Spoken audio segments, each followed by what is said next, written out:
Assalamualaikum warahmatullahi wabarakatuh. Perkenalkan, nama saya Ayun Putri Ardiana dengan NIM 2060054. Di sini saya akan membahas materi 8 dalam mata kuliah evaluasi pembelajaran dengan dosen pengampu Dr. Eva Eridia, SPD MPD. Di materi pertemuan 8 ini saya akan membahas tentang hakikat penilaian berbasis kelas, tujuan dan prinsip penilaian berbasis kelas, dan jenis-jenis penilaian berbasis kelas. Hakikat penilaian berbasis kelas. Penilaian dalam arti assessment, maksudnya data dan informasi dari penilaian berbasis kelas merupakan salah satu bukti yang dapat digunakan untuk mengukur keberhasilan suatu program pendidikan. Secara spesifik, dapat diartikan sebagai suatu proses pengumpulan, pelaporan, dan penggunaan data dan informasi tentang hasil belajar peserta didik terhadap tujuan pendidikan, seperti standar kompetensi dasar, dan indikator pencapaian yang telah ditetapkan. Implementasi penilaian berbasis kelas terdapat unsur-unsur sebagai berikut.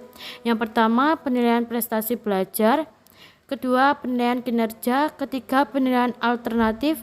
Keempat, penilaian autentik. Dan terakhir, penilaian portofolio. Tujuan dan prinsip penilaian berbasis kelas.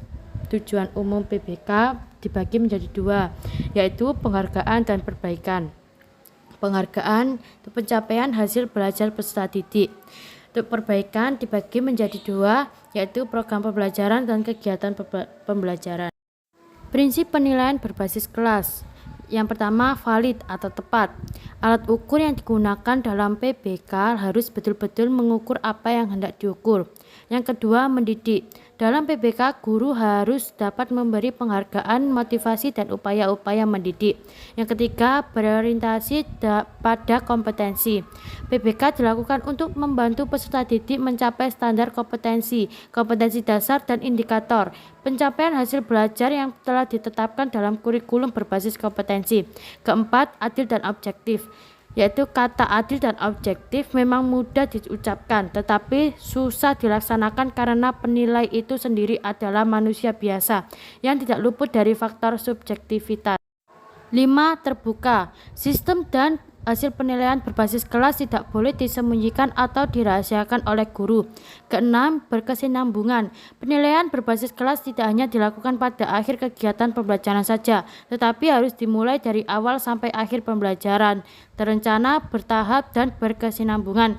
Ketujuh, menyeluruh. Penilaian terhadap proses dan hasil belajar peserta didik harus dilakukan secara menyeluruh, utuh, dan tuntas, baik yang berkenaan dengan domain kognitif, afektif, maupun psikomotor. Jenis-jenis penilaian berbasis kelas. Pertama, tes tulis. Kedua, tes perbuatan. Ketiga, pemberian tugas. 4, penilaian proyek. 5, penilaian produk. 6, penilaian sikap. Dan terakhir, penilaian portofolio. Sekian dan terima kasih. Wassalamualaikum warahmatullahi wabarakatuh.